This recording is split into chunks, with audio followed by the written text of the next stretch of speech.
عليه وسلم وعلى آله وصحبه أجمعين. سبحانك لا علم لنا إلا ما علمتنا إنك أنت العليم الحكيم.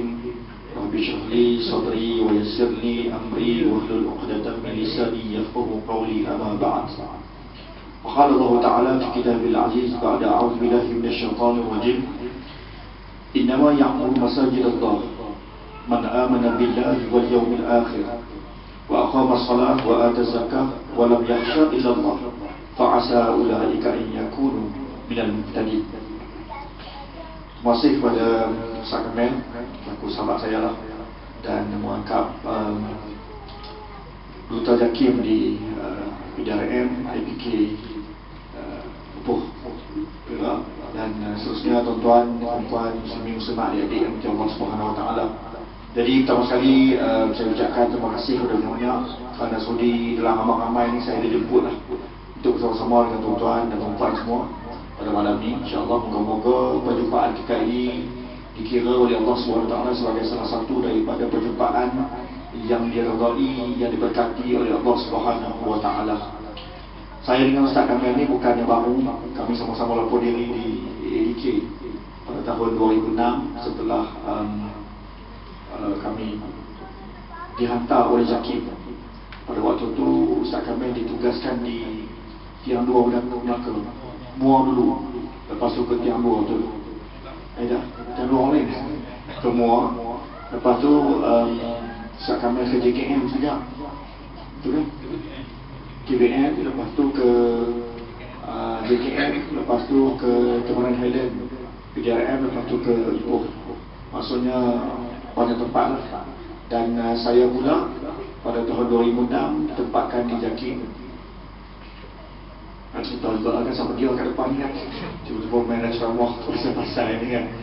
Dan pada waktu saya adalah pengajar agama lah. Dan sehingga 2010 saya dihantar ke United Kingdom sekejap untuk 6 bulan belajar pasal comparative religion atau perbandingan agama. Bila saya balik saja daripada sana, saya ditugaskan di bahagian dakwah Jakim sekejap. Lepas tu saya uruskan majlis-majlis rasmi kerajaan. Pada tahun 2014 saya telah dihubungi oleh pihak Universiti Melayu Kuala Lumpur untuk dipinjamkan seketika kat sana untuk 2 tahun. Pada waktu yang sama juga sebenarnya saya juga ditawarkan oleh Jakim untuk ke Indonesia 5 tahun. Saya tak mahu lah. Di sana takut-takut sakit, seorang jadi 2. Oh, faham, alhamdulillah. Jadi bukan apa kita risau bila saya tengok balik kalau saya dah ke Indonesia 5 tahun. Lepas tu habis 5 tahun kat situ, dia nak hantar pula pergi ke United Kingdom lagi 5 tahun. Lepas tu Australia pula 5 tahun tak boleh Malaysia. Lepas tu dah berkebetulan Universiti Melayu panggil saya, maka saya pergi ke UM 2 tahun. Selepas selesai 2 tahun tu, pihak Universiti Melayu tawarkan saya untuk terus beriman dengan Universiti Melayu. Sebelum saya ditawarkan itu, kebetulan isteri saya pula dapat kerja dengan Universiti Melayu. Ini Allah Ta'ala punya pengaturan. Jadi bersama-sama dengan isteri saya, kita selesai ikut.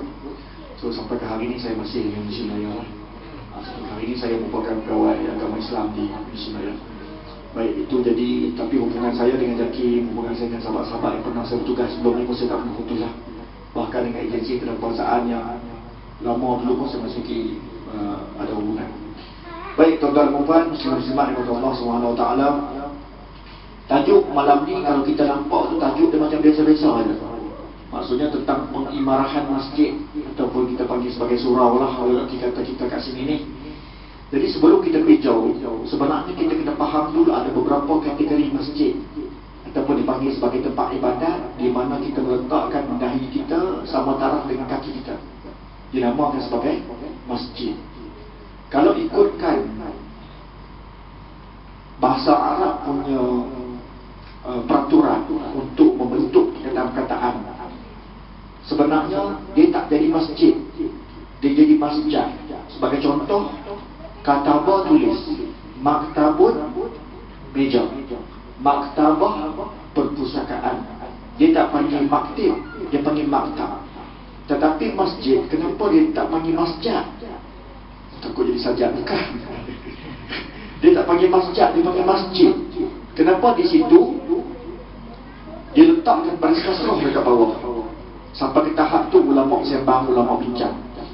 Kerana apa? Kerana masjid ini diletakkan balik kasut dekat bawah itu untuk menunjukkan bahawasanya tempat yang kamu masuk ini, tempat yang dijadikan sebagai tempat ibadat ini adalah tempat untuk kita tundukkan, kita sujud diri kita dalam keadaan kita tak pernah buat dengan mana-mana makhluk atas dunia.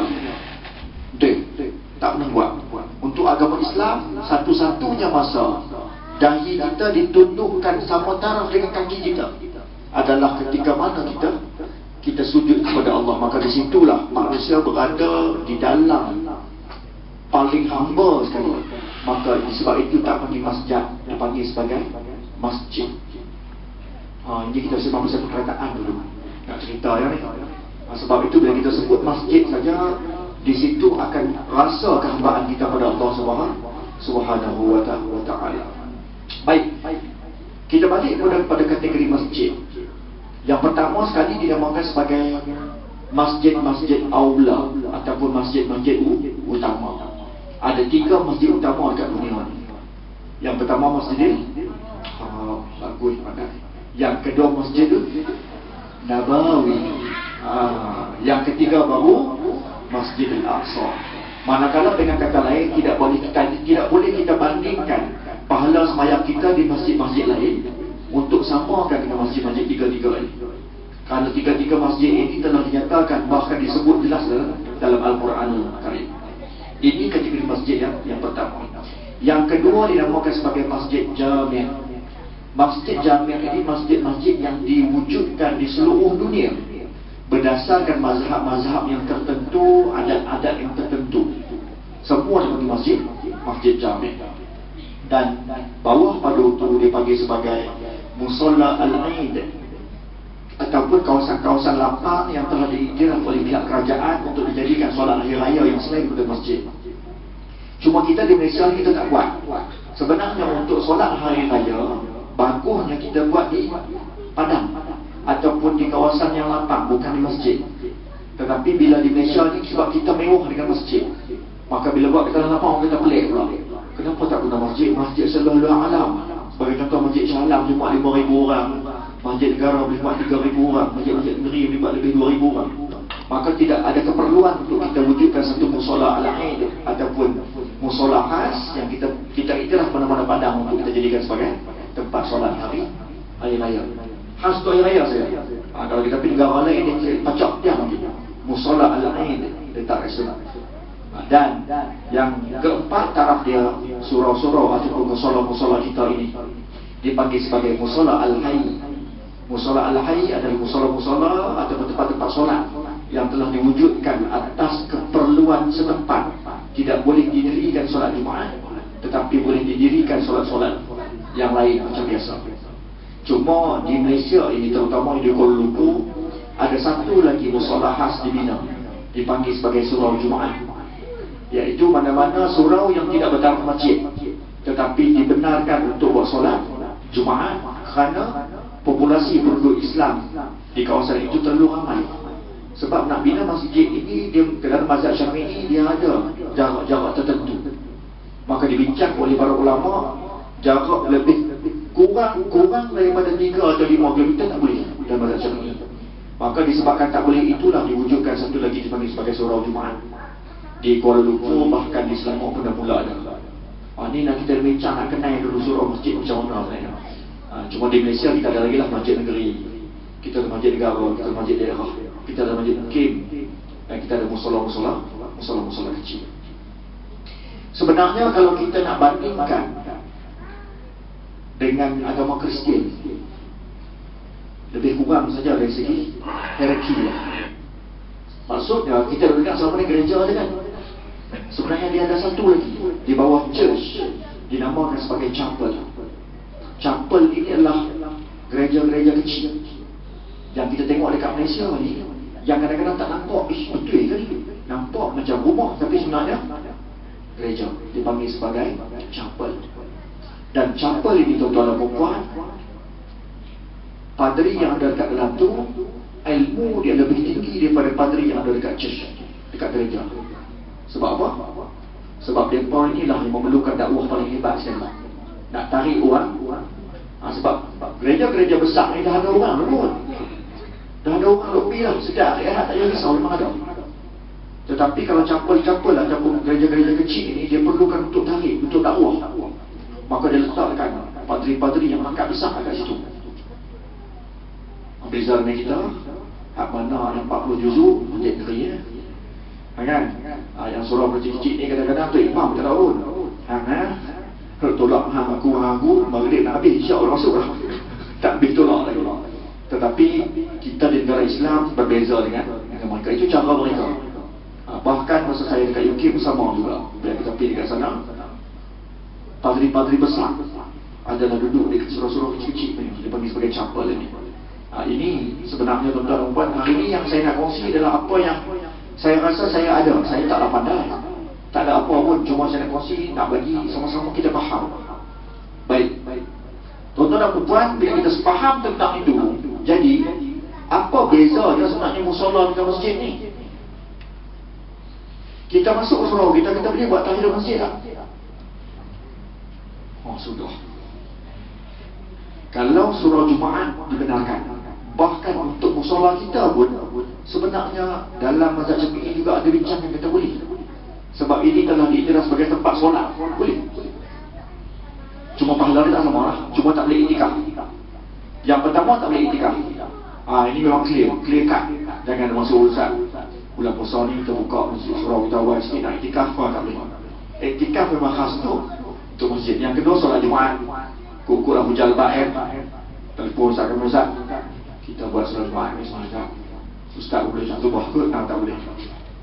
Untuk ketetapan solat Jumaat hanya boleh diberikan kebenaran oleh sultan-sultan negeri saja. Kalau kata dekat sini dengan Jabal Sultan Perak lah. Kalau di Endor saja, bahkan surau Jumaat khas PKP memang pentaulihan yang diberi oleh sultan kepada surau tersebut. Sebagai contoh, kami dalam Indonesia Melayu tak pernah ada surau Jumaat. Pada waktu PKP diwujudkan 2 surau Jumaat khas PKP. Ada surat tauliah keluar daripada Jam Tuan Agung mengatakan 2. Sebab apa yang berlaku? Sebab Indonesia Melayu adalah Kuala Lumpur tak ada sultan. Maka yang Tuan Agung ambil alih, maka kami dilantik 2 surau untuk dijadikan, dan imam-imam dan khatib-khatib juga dilantik oleh Tuan Agung, termasuklah saya salah seorang. Dilantik untuk wujudkan solat Jumaat punya untuk PKP. Baik, ini kalau kita tengok, menariknya kita ini berada dalam negara Islam. Jadi kita tak payah nak risau, betul kan? Maksudnya pergi yang mana-mana pun memang ada masjid kan? Surau. Ada orang kata, saya pergi satu negeri Ustaz, saya pusing 12 kali Ustaz, tak jumpa surau Ustaz. Oh, yang tu kena taubat. Barangkali dia terhijab sampai tak nampak surau. Sampai ke tahap walaupun premis Cina, kalau ada seorang saja bekerja di Muslim, kena ada surau tak? Kena ada surau. Untuk bagi kaki tangan dia semayang seorang saja cukup di Indonesia. Hebat. Saya melawat Fort Prison, penjara Fort di United Kingdom. Sampai kat sana 16% daripada bantuan tu adalah orang Islam. Penduduk Islam dalam United Kingdom itu ada 4% saja. 4%. Tapi dalam penjara 16%. Kenapa? Sebab orang-orang Islam dekat sana mereka tak desak. Mereka suka menipu, mereka suka blackmail. Entah scam ni, pandai. Mereka boleh masuk. Bayangkan mereka duduk di negara kafir, disebabkan mereka berada dalam penjara. Apa yang mereka dapat? Mereka dapat satu bangunan khas untuk surau mereka. Bila saya pergi kat situ, kami ada 15 orang tadi duduk ramai-ramai macam ni lah, dialog dengan mereka. Mereka pegang jadah, mereka faham. Mereka kata mereka tak puas hati. Mereka tak puas hati, mereka kata kami minta untuk surau kami ni dibesarkan. Saya masuk tengok, dalam tengah tu ada surau. Saya ingatkan yang tu chapel ataupun gereja kecil tu.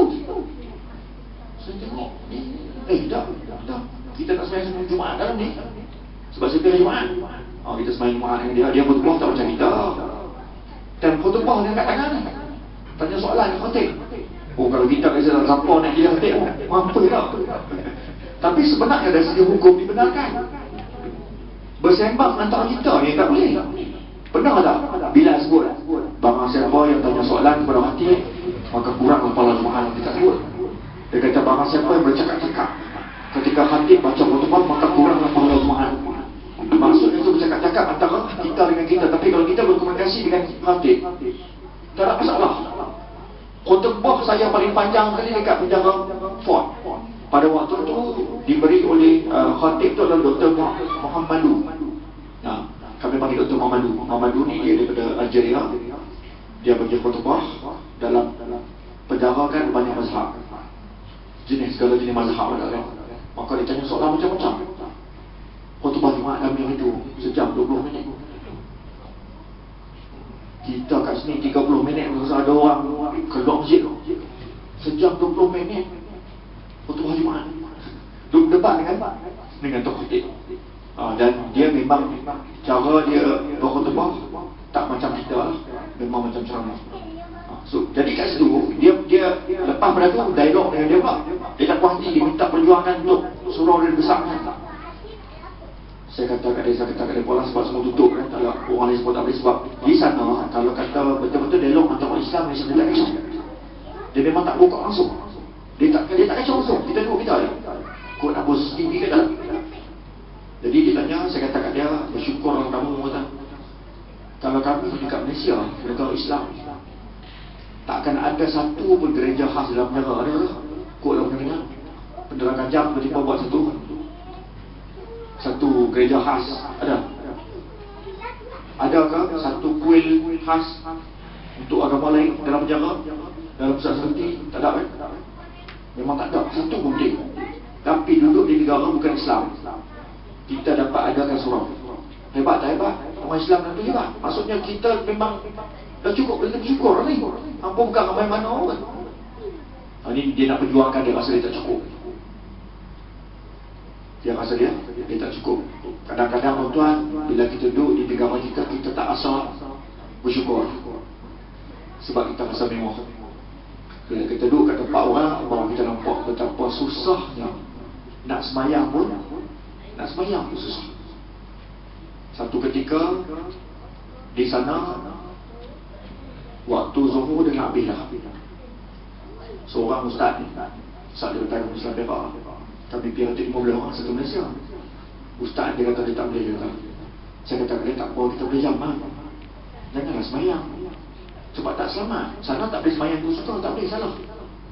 Saya kadang-kadang saya lari pergi semayang dekat, kalau kita pergi supermarket, tempat nak test baju tu. Dia panggil apa? Fitting room. Saya lari semayang tu lah. Sebab dalam tu tak ada CCTV, salah kan? Mana ada CCTV dalam fitting room? Masuk saat bawa baju selain masuk semayang. Semayang tu keluar. Saya keluar semayang, saya cari kalau kat bandar. Jadi ustaz ni, saya kata kepada ustaz, nanti kita cari lah. Saya masuk, tak dah, keluar dari semayang. Tengah duduk semayang lorong. Polis main 2 orang. Main duduk dari mana? Seorang kiri, seorang kanan. Saya duduk jauh, kita sudahlah. Elok kawan ni bagi salam saja. Buat salah saja. Ayunan dah habis kan? Ustaz tu habis. Terus belakang. Sebab dia ada satu kesalahan. Dia panggil sebagai menjalankan ritual pelik di tempat awam. Banyak kat bus stop. Dia ingat kat Mesir kot. Mesir tak apalah, kat mana nampak tak ada masalah. Macam kita lah, kau nampak kalau dah pandang tak ada masalah. Ini negara bukan Islam jadi. Sebab itu akan mengundang satu keresahan masyarakat. Tak pasal-pasal nak kena jamin kepada polis.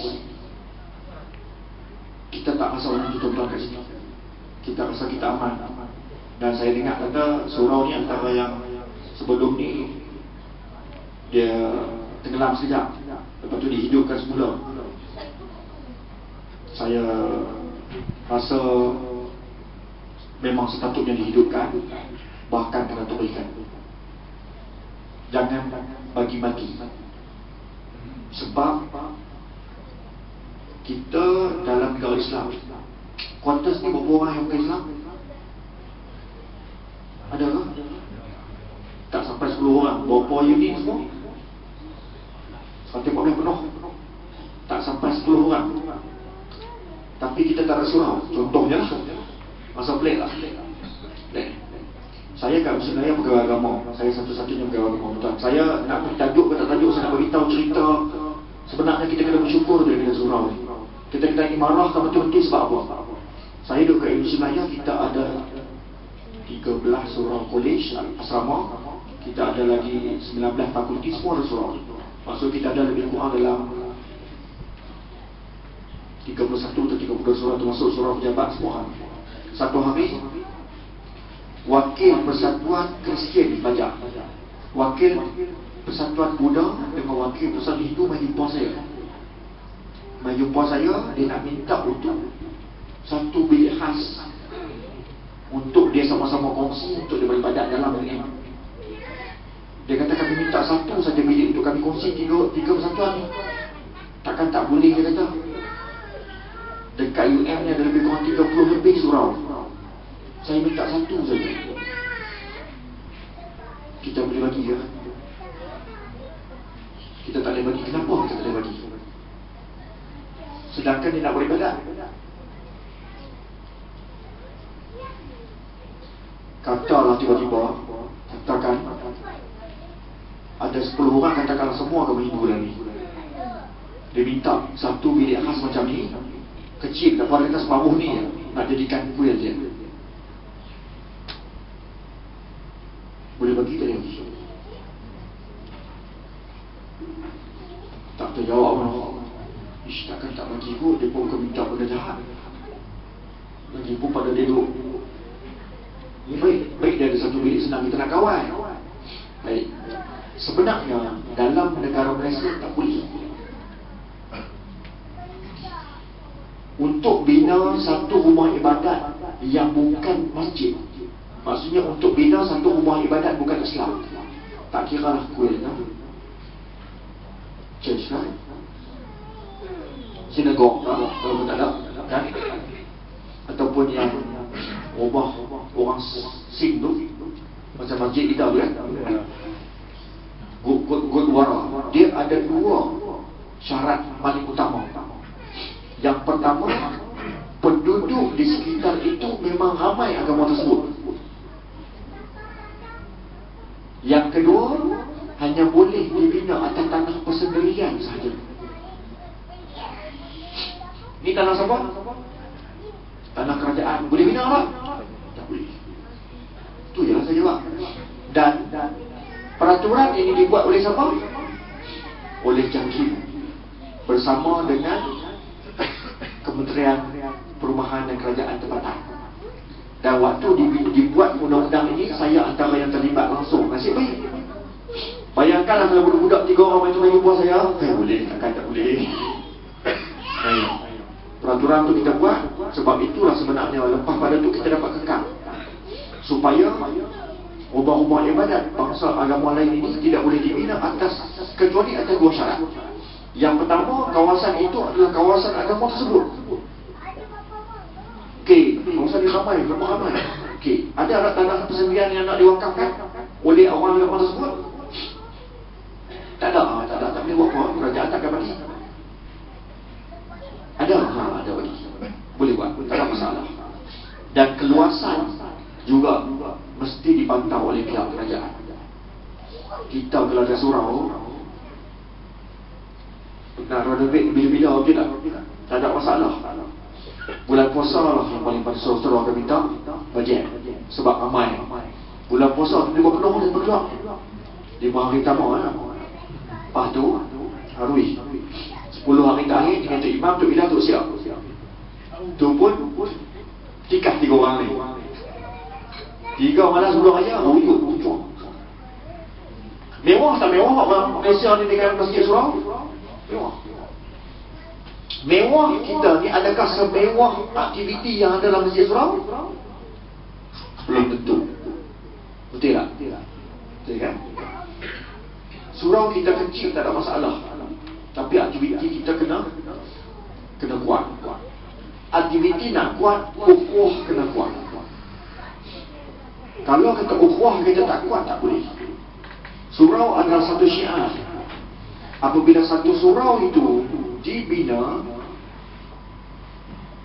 sepatutnya dia tidak lagi ditutup ataupun tak digunakan. Tak boleh, tak ada istilah tu.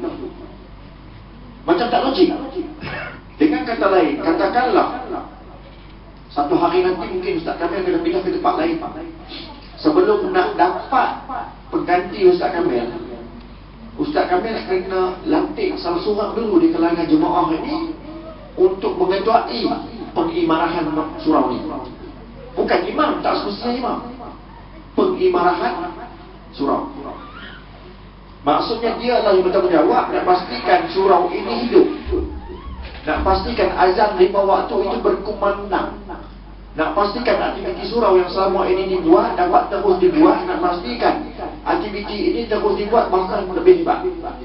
Kena cari suara.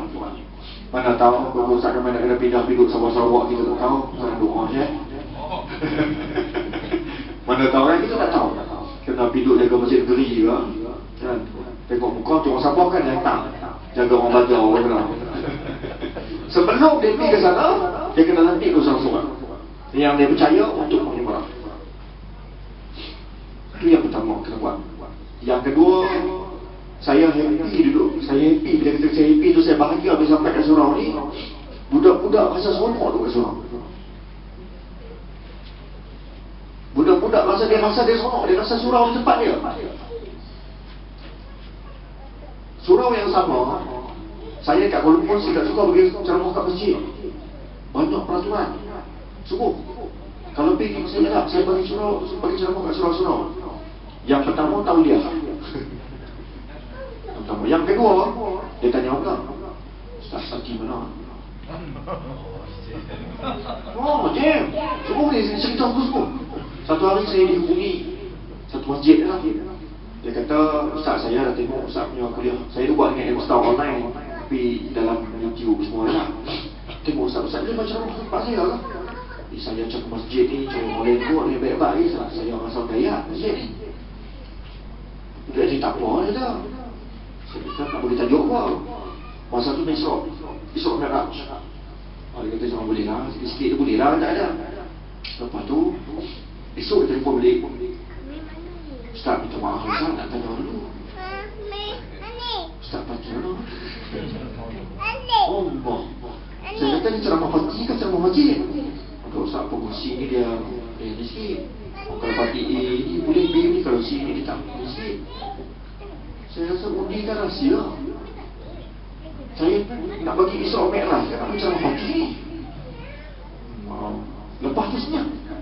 Tak panggil lah saya. Saya di Kuala Lumpur tu ada 3 surau yang saya pergi. Ada satu surau tuan-tuan, 2 bulan sekali dia akan buat ceramah. Dan kebetulan memang tahu ni memang saya. Saya kata cari orang lain, habis modal lah. Dia pergi ceramah tempat yang sama dengan habis modal kan. Tapi saya seronok nak pergi tu. Ya Allah, dia jumlah jemaah dewasa dengan kanak-kanak sama ramai. Waktu duk mengidang atau budak-budak mengidang sama ramai. Dan dia latih pula budak-budak kat situ untuk azan. Ya, dilatih budak-budak kalau kata tarawih kan, budak-budak yang mak tahfiz baru dah 5 juz semua pergi jadi imam. Jadi budak-budak merasakan surau itu adalah tempat dia. Bahkan kalau minggu-minggu periksa, dia panggil pula cikgu-cikgu buat tuition dalam surau, dan surau itu dibuka untuk tuition. Bukan setakat untuk anak-anak Islam, anak-anak bangsa lain juga masuk. Yang penting pakai sopan. Hebat tak hebat? Hebat. Sebab dalam zaman Nabi, tuan-tuan dan puan, masjid bukan saja tempat beribadat untuk solat sahaja. Nabi tak pernah sebut pun. Nabi hijrah daripada Mekah ke Madinah, kalau kita ingat dulu. Nabi singgah dekat Quba sekejap saja. Nabi bina satu masjid. Dengan apa? Dengan pelepah tanah. Nabi nak kata, aku dah lalu tempat ni, aku dah singgah. Maka satu masjid perlu dibina di sini. Masjid Quba menjadi satu masjid yang amat hebat. Kalau siapa yang pergi Mekah, pergi ke Madinah, sepatutnya dia singgah sekejap ke masjid Quba untuk dapat keberkatan hijrah Nabi SAW. Sampai dekat Madinah, Nabi pacak dulu, dipanggil sebagai mahjur. Nabi letakkan satu batu asas dulu untuk Masjid An-Nabawi. Adakah Masjid Nabawi itu masjid saja untuk solat? Tak. Dalam Masjid Nabawi lah dibincangkan segala hukum-hukum hakam. Bahkan pengadilan kepada masyarakat di situ pun dibuat dalam masjid. Dan dalam satu sejarah mengatakan bahawasanya apabila ada harta rampasan perang nak diagihkan pun dibuat di masjid. Nak dibuat agihan dekat masjid. Satu hari tuan-tuan, setelah solat Isyak, Nabi dibawa datang satu ghanimah harta rampasan perang daripada seorang sahabat. Itu adalah hak Nabi. Yang selebih-lebihnya hak Nabi. Dia kata dia bawa main lepas maghrib. Sampai ke maghrib letakkan satu penjuru. Bila letakkan satu penjuru, lepas tu dia kata Nabi dia tak tahu. Nanti kita buat atau siapa nak buat. Bila habis main Isyak, Nabi duduk, Nabi pandang ghanimah ni. Tuan-tuan main dengan harta ni tuan-tuan. Kelabu mata. Ada seorang sahabat tak ternyatakan nama penuh, disebutkan Abbas dia nama dia. Dia datang pada Nabi.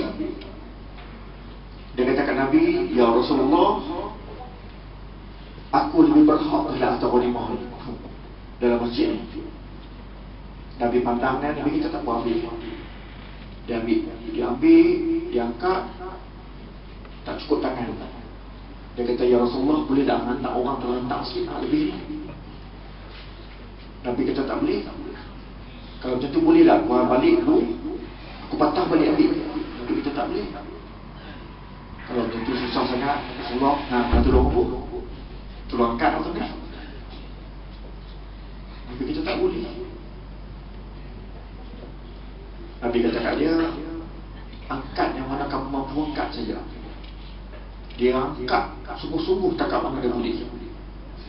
Dia angkat sungguh-sungguh tak kat mana dia boleh. Dia katakan Nabi geleng kepala. Maksud dari situ, itu teruk dalam masjid. Bayangkan kalau ghanimah tu dibahagikan kat luar, silap-silap berbunuhan. Dan dalam hadis ini sebut bahawasanya Nabi keluar dari masjid itu tanpa bawa satu pun. Dan Nabi tak keluar lagi mana ghanimah semua tak selesai. Maksudnya Nabi ambil tak? Tak. Semua sahabat-sahabat lain ambil semua sikit. Walaupun mereka ni sahabat Nabi, kena ingat, ada di kalangan mereka ini adalah munafik. Yang Nabi mungkin nampak macam sahabat, tapi di sisi Allah tak iktiraf pun dia sebagai sahabat. Saya nak cerita kat sini, nak katakan bahawasanya masjid bukan saja tempat untuk sembahyang, tak ada. Macam saya jadi pengetua college dekat UM kan, saya buat benda yang sama juga. Habis saya solat Isyak, surau adalah tempat study untuk semua. Saya beli meja-meja kecil rehal tu. Saya beli banyak letak.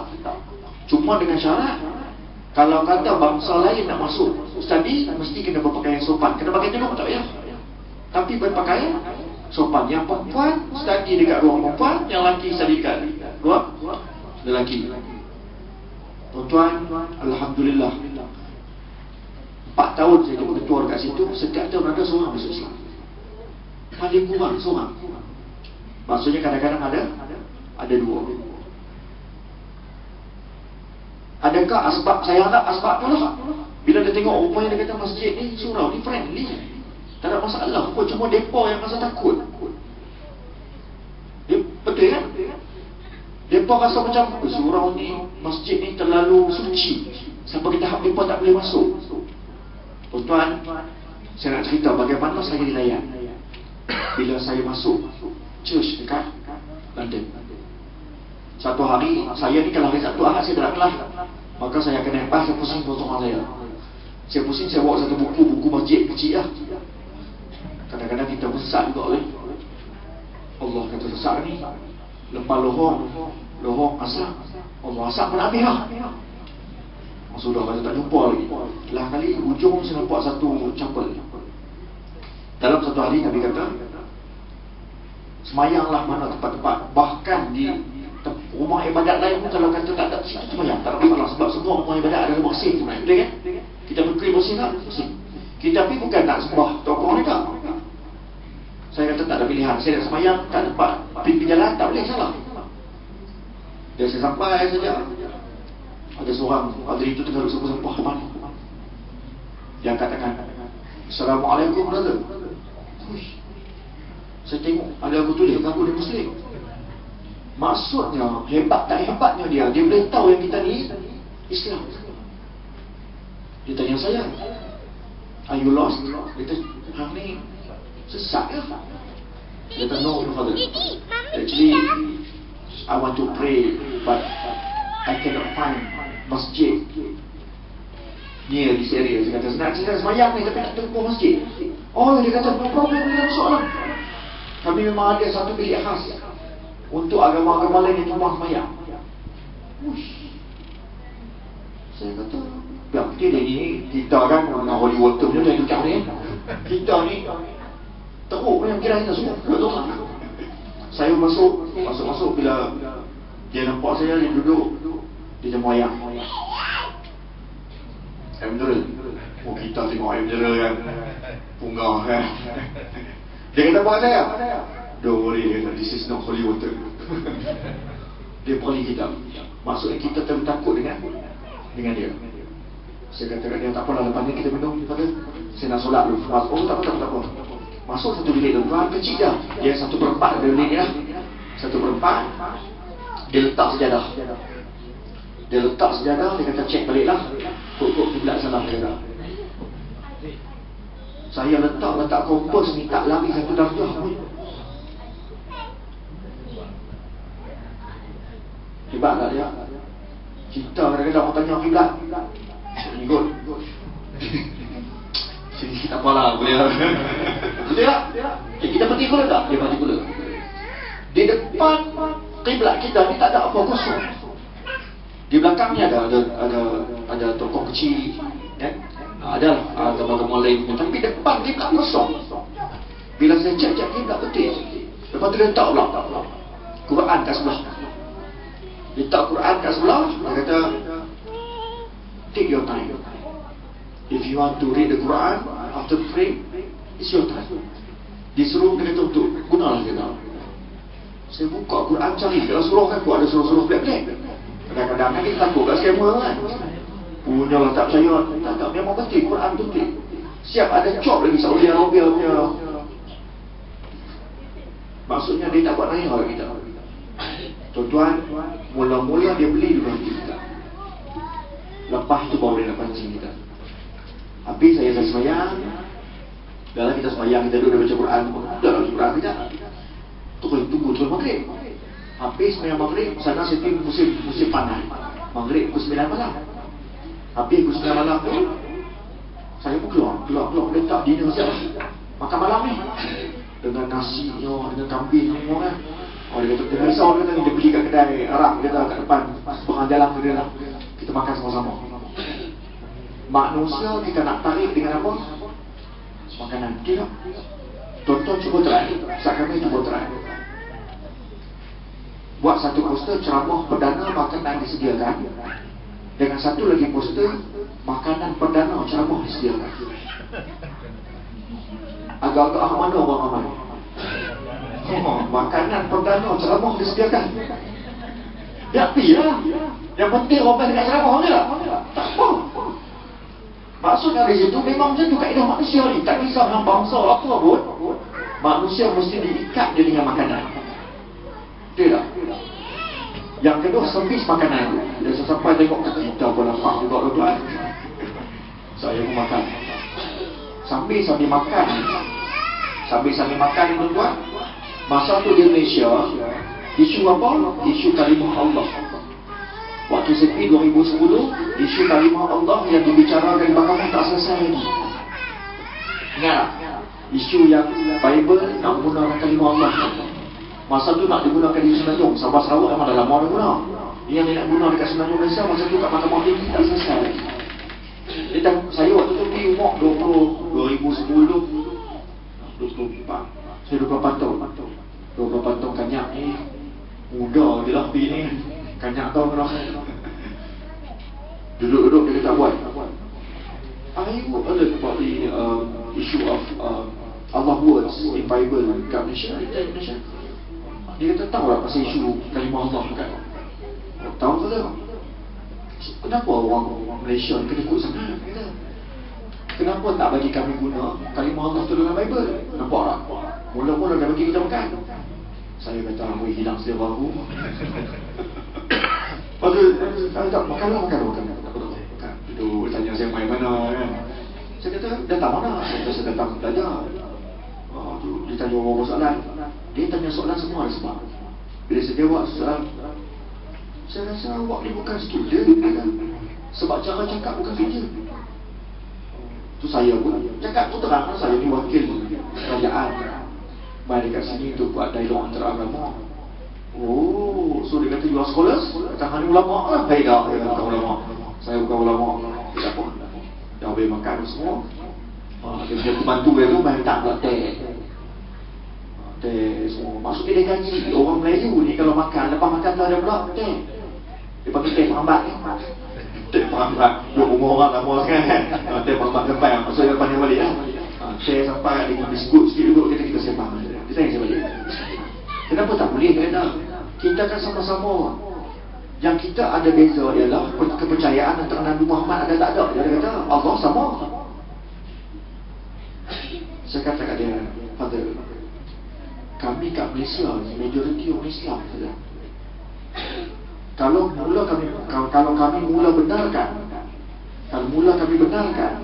perkataan kalimah Allah itu digunakan dalam Bible, sudah pasti gereja-gereja mungkin akan ditukarkan sebagai rumah Allah. Pada saya ada anak yang baru 3 tahun umur dekat rumah. Dia akan membesar, kemungkinan besar nanti dia akan confuse mana satu rumah Allah, masjid ataupun gereja. Pada penggunaan kalimah Allah yang nak dibuat di Malaysia itu adalah satu taktik yang amat jahat, yang digunakan oleh orang Kristian Malaysia untuk mengelirukan masyarakat Malaysia. Saya percaya hakim di Malaysia tak akan benarkan. Itu pandangan saya kata. Jadi apa saya? Saya harap tak ada lagi orang Malaysia jawab kan. Dia pun kasih direct. Direct ni dia cakap. Saya gelap, dia pun gelap. Lepas tu dia minta nombor telefon saya, tuan, saya bagi. Lepas tu dia kata kat saya, dalam 3-4 bulan lagi dia nak main Malaysia. Rupanya dia ni siapa dia, tuan? Yang saya pergi tunjuk kat chapel dia bukan yang kerja besar. Dia adalah salah seorang penasihat utama POP dekat Vatican. Hebat. Bukan orang calang-calang. Cuma tuan-tuan, siapa saja yang masuk rumah Allah, paling kurang dia akan rasa sedikit rasa sayang dia kepada Islam. Saya mengharapkan dengan saya bawa dia pergi ke beberapa masjid tu nanti, bila dia baik kat United Kingdom tu, dia ada sikit rasa sayang dekat agama Islam. Tuan-tuan, sampai subuh je tak. Baik, saya nak bawa cerita kat tuan-tuan. Saya ada kenal dengan seorang. Waktu tu saya hadir satu convention saudara Muslim di Terengganu. Kita cerita malam ni, kita sembang adik-adik ramai ni. Cerita adik-adik, dengar cerita. Kalau tak dengar, tak faham tadi, sudah faham. Saya pergi sana, saya uruskan protokol majlis. Saya ni orang jaga protokol, jadi kursi-kursi orang ni. Habis semua jaga protokol, orang teri semua dah sampai, saya pun habislah kerja saya. Tiba-tiba ada seorang dengan saya. Dia kata kat saya, Ustaz Mizra, kalau Ustaz Mizra jumpa dengan Ustaz tu, sembang dengan dia. Sebab bila kita sebut saudara Muslim ni, maksudnya kawan-kawan kita yang baru masuk Islam lah. Itu convention ni pun. Kita ada convention dulu dipanggil sebagai saudara baru kan. Sekarang kita namakan sebagai saudara Muslim. Saya pun kena kepala, habis saya jumpa dia. Panggil dia, Ustaz. Jangan panggil saya Ustaz, dia kata. Saya baru Ustaz. Ustaz, ada masa kita sembang? Boleh. Terus saya sembang dia. Tuan-tuan kalau jumpa orang yang masuk Islam, cuba tanya dia kenapa dia masuk Islam. Dalam 10 orang yang kita jumpa, susah kita jumpa seorang yang masuk Islam sebab orang Islam. Contohlah, dia masuk Islam, saya boleh jumpa dengan seorang Islam yang baik, susah. Kebanyakan yang masuk Islam disebabkan benda yang agak ajaib. kita tak rasa malu. Maksudnya kita sebagai orang Islam, kita tak mampu jadi contoh kepada orang Islam untuk orang masuk Islam. Bahkan saya Islam, kita yang menjauhkan dia dari Islam. Kebanyakan orang masuk Islam disebabkan benda lain, bukan sebab kita orang Islam. Sedih tak? Sedih. Apa dia buat? Saya tanya dia, Ustaz, macam mana Ustaz? Apa yang menyebabkan Ustaz masuk Islam? Dia kata kat saya, dia kata, boleh saya cerita ke Ustaz ya, tapi Ustaz kena cerita ke orang lain. Bila Ustaz ada peluang cerita, baik saya cerita. Siapa dia ni? Dia ni adalah orang yang dibayar gaji oleh gereja Singapura untuk cek setelah orang Islam di Malaysia dia sembahyang, lepas dia sembahyang, berapa keimanan dia naik. Tahap keimanan orang Islam lepas dia solat, berapa banyak naik? Sebab iman kita ni ada naik ada turun. Kenapa orang Islam ni terlalu nak sembahyang saja? Dan lepas sembahyang, sejauh mana iman tu naik? Dia dibayar gaji hanya untuk itu saja. Jadi dia buat satu kajian. Dia duduk kat Malaysia. Dia adalah orang Sabah. Gaji mahal lah. Bayar. Di hujung-hujung kajian dia tu, apa dia buat sepanjang setahun tu? Dia pergi masjid, dia pergi surau, dia sembahyang maghrib, dia dengar kuliah maghrib, dia sembahyang isyak. Lepas benda tu dia akan pergi interview tu imam. Macam contoh tadi ya. Lepas isyak dia jumpa Ustaz Kamil, dia interview Ustaz Kamil. Dia akan interview Ustaz Kamil, apa interview. Dia kata satu hari dia kata tu adalah masjid lah yang dia pergi sebelum dia dapat keputusan. Apa kajian dia? Kita nak pergi azam dulu kan macam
semua sikit lagi lah.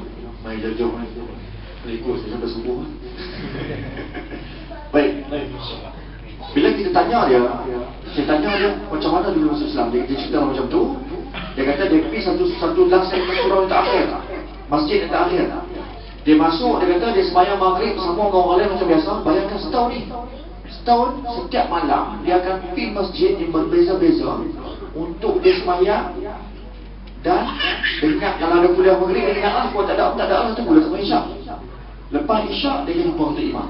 Maksudnya 360 buah masjid dan surau yang dia tapi kita lebih kira tidak.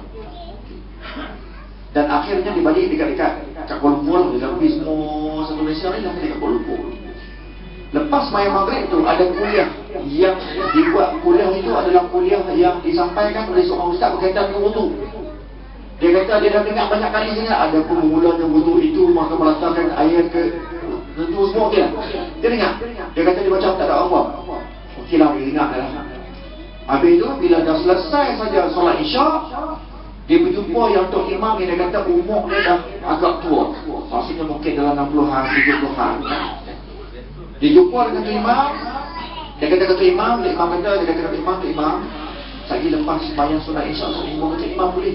Maksudnya dia dah tahu solat 45 Isyak semua dia tahu. Rukun-rukun solat semua dia tahu. Cuma dia tak beriman. Maksudnya dia sembahyang semua tu dia ikut satu-satu. Dan dia kata sepanjang dia solat selama 360 hari tu, dia tak pernah rasa beriman.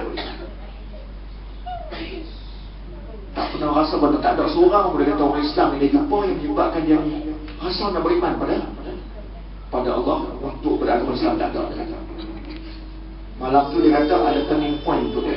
Dia jumpa dengan Tok Imam ni. Tok Imam ni pun baca yang kopi. Orang lama-lama ni dia punya, dia panggil bahasa Arab, dia panggil mujamalah. Dia sopan dia tinggi. Dia baca layang, dia tak kopi kat kawan. Dia pun ambil orang kahwin. Sebab dia kata selalunya dia tak nampak dia tak. Kalau orang muda-muda tu tak nampak main nampak tiba-tiba dia nak kahwin. Dia kan nak kahwin boleh cari imam bayar. Dia minta sign. Sebelum tu tak nampak. Dia pun bawa keluar orang nikah. Lepas tu dia ni sorry. Pasal kau kata imam ni video pun ni kan. Dia kata imam borang apa ni? Lah. Nak kahwin ni. Tak kata, bukan nak kahwin. Dia nak sembang ya. Oh, minta maaf dia imam dia tak. Tak apalah. Sambil-sambil kita minum, tak apa, saya pun tak ada apa malam ni dia kata. Ada apa nak tanya? Tuan Imam, saya nak tanya Tuan Imam, kenapa kita solat? Tuan Imam tu kita, Tuan Imam tengok dia. Astaghfirullahaladzim. Mucam. Jangan tanya soalan tu. Solat kan tadi? Solat Tuan Imam. Tak perlu tanya, ada soalan yang tak payah tanya dia kata. Antaranya ibadat kepada Tuhan. Jangan tanya. Dia tak puas hati. Sebab imam-imam lain semua cerita solat ni untuk dekatkan diri kita dengan Allah. Ni tak ada, Tok Imam tak nak jawab. Tok Imam, saya tanya soalan mudah Tok Imam, kenapa kita kena solat? Kalau saya tak jawab pun, awak tahu dah kenapa kita solat kan. Tak payah tanya soalan ni, baliklah. Minum kopi, balik Kita jumpa esok subuh. Tok Imam, kalau Tok Imam tak jawab, saya tak datanglah subuh esok. Datanglah subuh esok, saya jawab. Dia pun balik. Lepas minum kopi, dia salam Tok Imam, balik. Dia balik ni, dia dah buat kesimpulan nak tag ni. Maksudnya dia confirm, memang tak ada pun, tak tambah pun iman orang Islam solat ni. Sebenarnya tak tambah pun, hanya setakat rutin sahaja. Tapi dia tak esoklah dia tahu. Dan dia pun tak ada niat pada imam untuk imam subuh. Dia tidur dia. Bila dia tidur, malam tu dia tak boleh nak lena. Dia pusing kiri tak kena, dia pusing kanan tak kena, tak tahu dia tahu. Dia kata ekor semua dah, cantik dah. Last lagi pun dia ingat Tok Imam penceramah besar. Untuk ni bukan setakat untuk kita solat, bahkan siapa yang tak boleh tidur malam-malam bangun ambil wudu. Oh, dia kata boleh jadi je lah. Dia tak percaya dengan wudu tu, tapi mungkin dia kata sebab basuh anggota-anggota tertentu mungkin dari segi sainsnya mungkin boleh tenangkan, maka dia pun ambil wudu. Dia ambil wudu, niat dia nak tidur je pun. Dia ambil wudu semua komplit lah semua, basuh telinga, tengkok, hidung semua dia basuh habis. Selesai, komplit. Dia kata dia letak kepala memang lena. Tetapi lena dia malam tu bukan lena biasa, Allah mimpikan dia dengan satu mimpi. Yang ini yang menyebabkan dia nak masuk Islam. Dia kata dalam mimpi dia tu datang seekor ayam. Kenal tak ayam? Kenal tak ayam? Ayam berapa kaki? 2 kaki. Tangan berapa? Borak surau ni. Kena rumah ayam sekor ni. Baik. Ayam datang kat dia, dia kata, Tapi ayam tu cakap Kelantan. Tuan-tuan, hebat tak hebat dia ni? Sebelum dia pergi satu-satu negeri tu, dia belajar dulu dialek negeri tu. Kalau tidak, dia tak faham. Maksudnya kalau dia pergi Kedah, dia nak belajar cakap Kedah sikit-sikit. Paling kurang dia faham. Maka yang datang dia malam tu adalah ayam cakap Kelantan kat dia. Ayam kata apa kat dia? Mu bodoh. Tuan kalau kata orang cakap kita bodoh, kita hal lagi. Ini ayam. Dia kata dia rasa marah kat ayam dia. Dia kata yang awak tu pasal-pasal datang-datang kat saya, kata saya bodoh sebab dia, aku nak royak kamu ni. Faham cakap Kelantan ni? Aku nak royak kamu, manusia paling bodoh di rumahmu. Orang lain tak bodoh pun. Dia kata ayam, dia kata. Ayah dia kata tak apa, kalau mu rasa mu tak bodoh, aku mu satu soalan, mu boleh jawab soalan mu tak bodoh. Aku mengaku. Tapi kalau mu tak boleh jawab kan? Kita istihar mu bodoh boleh. Tuan-tuan, selama ni dia ditanya soalan orang. Malam tu dia ditanya soalan oleh ayam, tak tahu. Dan dia kata mimpi dia tak boleh nak kontrol. Kita boleh kontrol ke mimpi? Tak boleh. Dia kata apa? Tanya soalan. Ayam tanya dia. Apa beza antara aku denganmu? Ayam tanya ni, ayam tengok ni. Apa beza antara aku denganmu? Beza lah, kau tu ayam, aku ni manusia. Sebab tu aku kata aku ni bodoh. Kau ayat dah. Waktu dia pusing tengok ayam pusing. Dia kata kat ayam tu, bagi spesifik ni soalan. Mu sedap tanya tu email tu, tak tanya spesifik soalan pula. Yang aku pun tanya spesifik soalan. Baik aku ni, apa beza antara kaki aku dan kakimu? Kebetulan dia rumah dalam mimpi tu, dia tak pakai slipper. Dia pun kaki ayam lah. Dia tengok kaki ayam, tanya, boleh aku pegang kakimu? Okey. Ayam bagi kaki, tengok kaki ayam. Tengok kaki dia. Tengok kaki ayam. Tengok kaki dia. Nampak beza, tapi tak ada nak cerita beza tu macam mana. Dia kata spesifik lagi. Dia tanya ayam tu spesifik lagi. Mengaku dah bodoh ni. Tak apalah bodoh ke bodoh, bagi spesifik lagi. Ngelah ni. Kalau aku beri soalan ni, aku tak jawab agak memang bodoh nak ni. Apa beza antara lutut aku dengan lututmu? Apa beza antara lutut kita dengan lutut ayam?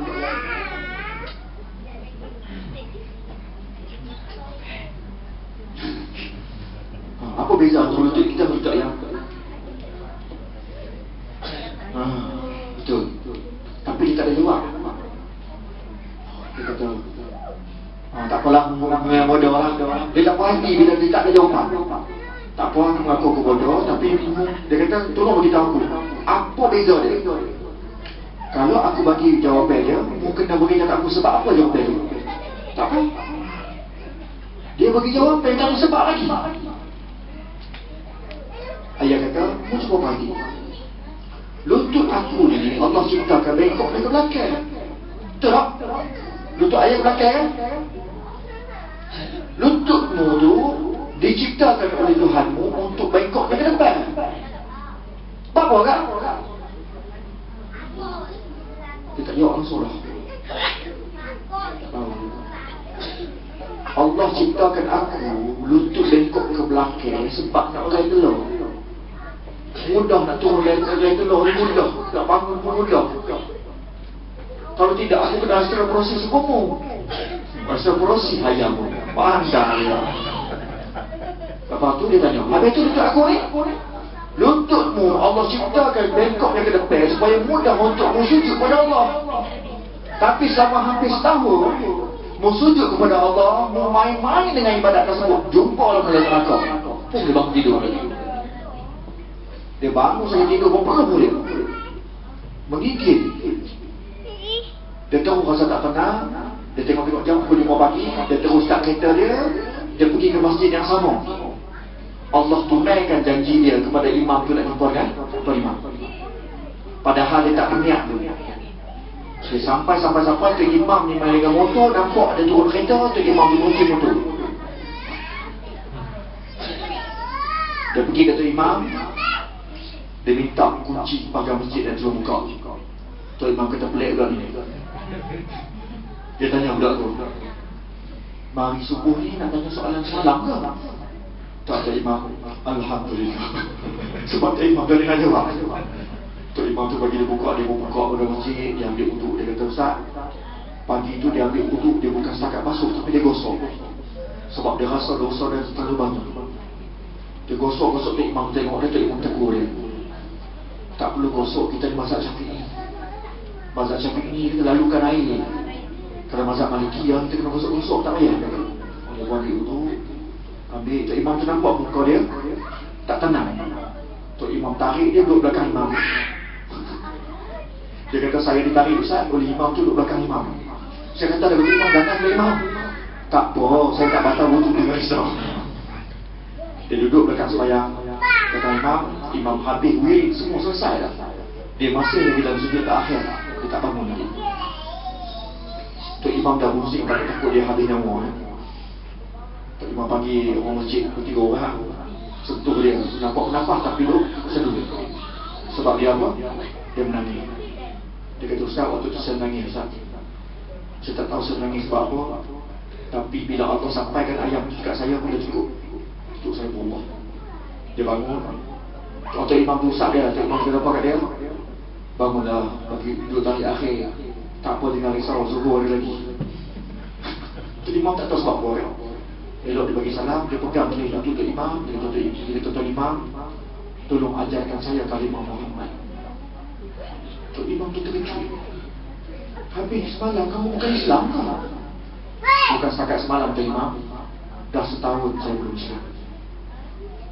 Dia memanggil ramai-ramai, duduk saksikan. Dia ucapkan dia kalimah syahadah. Dan ustaz ni salah seorang ustaz yang cukup masyhur dekat. Dia tak masyhur, dia senyap saja dekat Sabah. Tetapi apa misi dia tuan-tuan? Dia kata dia tak tahu. Dengan kajian yang selama ni dia buat hampir setahun tu, berapa ramai lah yang keluar berislam. Jadi tujuan dia sekarang adalah untuk menarik balik orang-orang Sabah yang dekat sana untuk kembali ke dalam Islam, terutamanya yang mana dah keluar Islam. Bila saya pergi ke Sabah tuan-tuan, memang saya jumpa dia lah. Tuan-tuan dan puan, saya rasa cerita ni saya takut. Tapi dalam masa yang sama saya juga sedih. Sebab kebanyakan orang masuk Islam bukan sebab kita umat Islam, tetapi sebab cerita-cerita hidayah yang Allah campakkan dalam keadaan yang begitu ajaib tu. Jarang kita nak dapat Islam kita ni. Tetapi ingat, musalla, surau, masjid menjadi kegerunan kepada agama-agama lain, termasuk agama Kristian.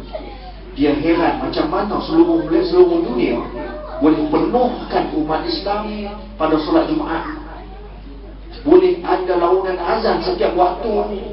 Kalau tuan-tuan dan puan nak tahu, disebabkan waktu di dalam dunia berbeza-beza, maka azan setiap azan tidak pernah terputus satu dunia. Sini Allahu Akbar, sini sambung Allahu Akbar, Allahu Akbar, Allahu Akbar. Itulah kitaran, tidak akan terputus satu dunia. Tetapi gereja semakin hari semakin kurang orang yang pergi gereja. Yang pergi gereja hanya untuk menyanyi, yang pergi gereja hanya untuk diampunkan dosa dengan mereka membayar. Betul? Tetapi orang Islam digeruni disebabkan pengimarahan masjid dan surau. Jadi untuk akhirnya tuan-tuan dan puan, sebagai pertemuan kita pada malam ni, saya harapkan surau di sini akan terus diimarahkan dengan pelbagai aktiviti-aktiviti lain, supaya masjid atau surau ini bukan saja dilihat sebagai untuk solat 5 waktu, tetapi juga untuk aktiviti-aktiviti lain yang boleh mengeratkan lagi ukhuwah antara kita, mengajak anak-anak kita untuk banyak datang ke masjid, ke surau ini, dan juga untuk memperkenalkan surau ini di kalangan orang lain. Biarlah ruang kita tak besar, tapi program yang kita buat adalah yang besar-besar, insyaAllah. Jadi tuan-tuan dan puan, saya mohon maaf sekiranya sepanjang saya bersama bersama pada malam ini ada kekurangan yang saya bawakan, ada mungkin terkasar bahasa barangkali. Jadi saya mohon maaf, dan semoga kita akan dapat bertemu lagi. Doakan saya dan saya doakan moga tuan-tuan dan puan, moga-moga kalau kita tak berjumpa lagi depan ni, kita jumpa di syurga nanti, insyaAllah. Dan moga-moga malam ini adalah malam diberkati kita, dan apa yang kita buat pada malam ini insyaAllah dikirakan sebagai satu pahala daripada Allah Subhanahu wa ta'ala. Jadi sekali lagi saya ucapkan terima kasih kepada Ustaz Kamil dan semua kerana sudi untuk menerima saya pada malam ini. Dan segala ilmu bukan daripada saya, daripada ustaz-ustaz saya yang lain dan juga pembacaan saya. Semoga bermanfaat insyaAllah. Jadi itu dulu. Wabillahi taufiq wal hidayah. Wa barakallahu fikum. Assalamualaikum warahmatullahi wabarakatuh.